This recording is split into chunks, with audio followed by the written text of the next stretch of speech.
Social media पर एक post खूब शेयर की जा रही है जिसमें दावा किया जा रहा है कि मक्का में काबा के ऊपर से पक्षी और हवाई जहाज नहीं उड़ सकते। पोस्ट में यह भी दावा किया गया है कि काबा धरती के बीच में है। दोस्तों, मक्का धरती का केंद्र है। यहाँ का चुंबकीय क्षेत्र इतना ज्यादा है कि अगर यहाँ के आसमान से हवाई जहाज गुजरता है तो उसमें खराबी आ जाती है। हालांकि इसको लेकर आज तक न तो कोई शोध किया गया है और न ही कोई वैज्ञानिक प्रमाण अब तक सामने आया है।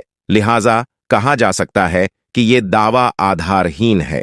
इस क्षेत्र में कोई हवाई गतिविधि न होने की सबसे बड़ी वजह है मक्का और काबा का धार्मिक क्षेत्र होना। सऊदी अरब की सरकार ने इस पूरे क्षेत्र को नो फ्लाई जोन घोषित कर रखा है। मुस्लिम समुदाय में अगर किसी ने जन्म लिया है तो उसके लिए जीवन में कम से कम एक बार हज यात्रा पर जाना अनिवार्य माना जाता है। मक्का में हज पर जाने वाले मुस्लिमों को हाजी कहा जाता है। यहाँ मुसलमानों के पवित्र धर्म स्थल काबा पहुंचकर हज यात्री परिक्रमा करते हैं और काबा की पूर्वी कोने में लगे काले पत्थर को चूमते हैं। काबा के पूर्वी कोने में एक छोटा सा काला पत्थर लगा हुआ है।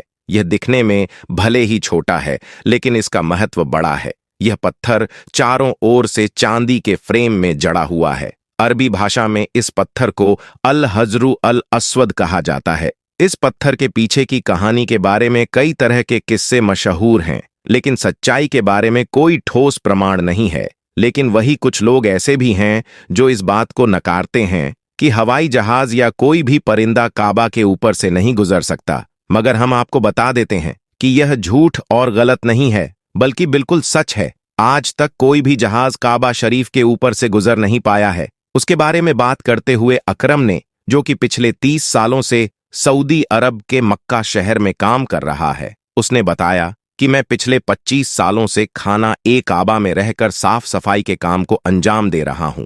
मैंने आज तक किसी भी जहाज को काबा के ऊपर से गुजरते हुए नहीं देखा और ना ही मैंने आज तक किसी परिंदे को काबा के ऊपर से गुजरते हुए देखा। अकरम आगे कहते हैं कि एक बार शाम के वक्त गलती से एक जहाज काबा शरीफ की तरफ आ गया, मगर हमने देखा जैसे ही वह जहाज काबा शरीफ के करीब पहुंचा तो उसकी डायरेक्शन कुदरती तौर पर अपने आप ही वहां से धकेल दी गई, यानी कि वह कुदरती तौर पर ही वहां से हट गया। दोस्तों, अब आपको बताते हैं कि आखिर ऐसा क्यों होता है। अल्लाह तबारक व ताला ने काबा शरीफ में ऐसी क्या खास बात रखी है जिसकी वजह से कोई भी परिंदा काबा शरीफ पर से गुजर नहीं पाता है और ना ही कोई जहाज। अल्लाह ने अपने काबा में ऐसी क्या कुदरत रखी है जिसकी वजह से काबा के ऊपर से गुजरने वाला जहाज हो या परिंदा, जिसको या तो कुदरती तौर पर वहां से धकेल दिया जाता है या फिर वह जलकर खाक हो जाता है या फिर वो काबा शरीफ की लाइन से अपने आप ही दूर हो जाता है।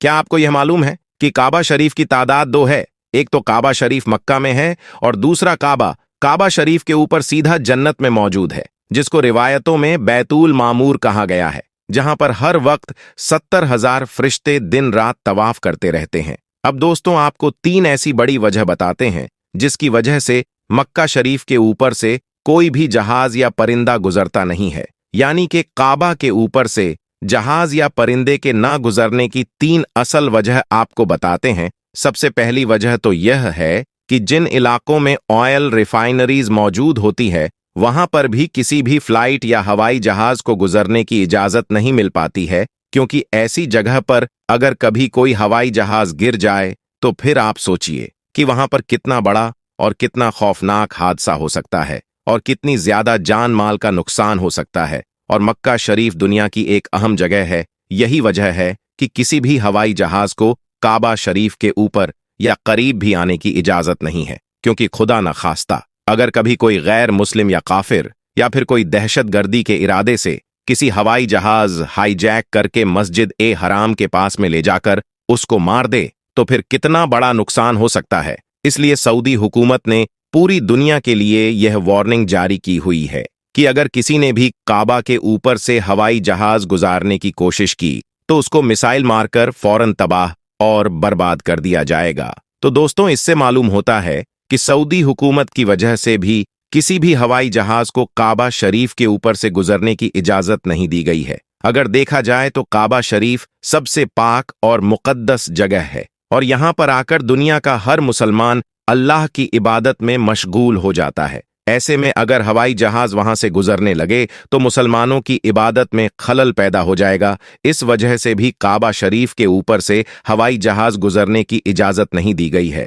दोस्तों, इसकी दूसरी वजह यह है कि आप सभी को मालूम है कि मक्का और मदीना में गैर मुस्लिमों का जाना मना है, यानी गैर मुस्लिम मक्का और मदीना में नहीं जा पाते हैं। इसलिए कोई भी मुसलमान हज करने के लिए या उम्रा करने के लिए जाते हैं तो उनका जहाज सबसे पहले रियाज शहर में उतरता है, यानी कि उन सबको सबसे पहले रियाज में ले जाया जाता है। फिर उन सबको बसों या ट्रेनों में भरकर मक्का और मदीना ले जाया जाता है, क्योंकि अल्लाह पाक ने कुरान ए करीम ने गैर मुस्लिमों के लिए पाक सरजमीन मक्का में दाखिल होने पर पाबंदी आयद की है। और उसके अलावा भी ऐसी बहुत सी आयतें मौजूद है जो यह साबित करती है कि गैर मुस्लिम मक्का और मदीना में दाखिल नहीं हो सकते हैं। इसलिए किसी भी हवाई जहाज को मक्का की सर जमीन में दाखिल होने से रोका जाता है, क्योंकि हो सकता है कि किसी हवाई जहाज में कोई गैर मुस्लिम भी मौजूद हो और वह गलती से मक्का में दाखिल हो जाए। इसलिए सऊदी हुकूमत ने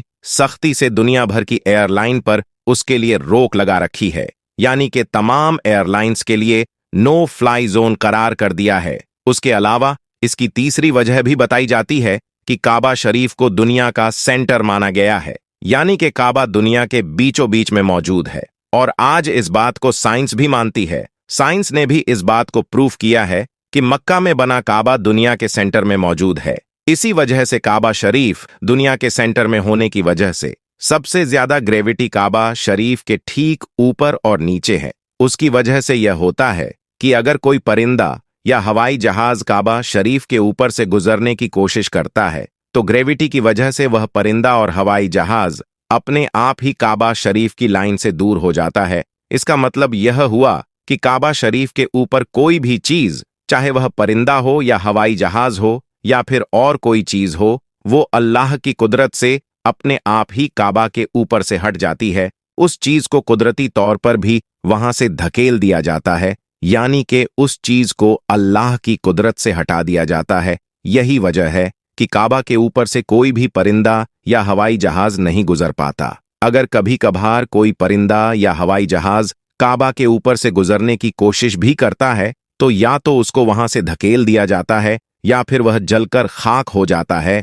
वही आपको बता दे कि ऐसा बिल्कुल नहीं है कि कभी काबा शरीफ के ऊपर से हवाई जहाज को उनकी मंजूरी नहीं दी गई। दरअसल सऊदी प्रशासन ने साल 2006 में पवित्र शहर में एक इमारत के ढहने के बाद हवाई क्षेत्र में उड़ान की मंजूरी दी थी। इस घटना में दर्जनों लोगों की मौत हो गई थी। खोजी और बचाव हेलीकॉप्टर्स के तत्काल प्रभावित क्षेत्र पहुंचने से काफी लोगों को बचाया जा सका था। पवित्र काबा में कौन प्रवेश कर सकता है और कौन नहीं, इसको लेकर भी सऊदी अरब की सरकार काफी सख्त है। तो दोस्तों, आज की वीडियो में बस इतना ही। आपका हमारी आज की जानकारी के बारे में क्या कहना है, कमेंट सेक्शन में जरूर बताएं। साथ ही वीडियो पसंद आई हो तो वीडियो को लाइक करें, शेयर करें और चैनल को सब्सक्राइब भी जरूर करें। मिलते हैं एक नई वीडियो के साथ, तब तक के लिए अल्लाह हाफिज।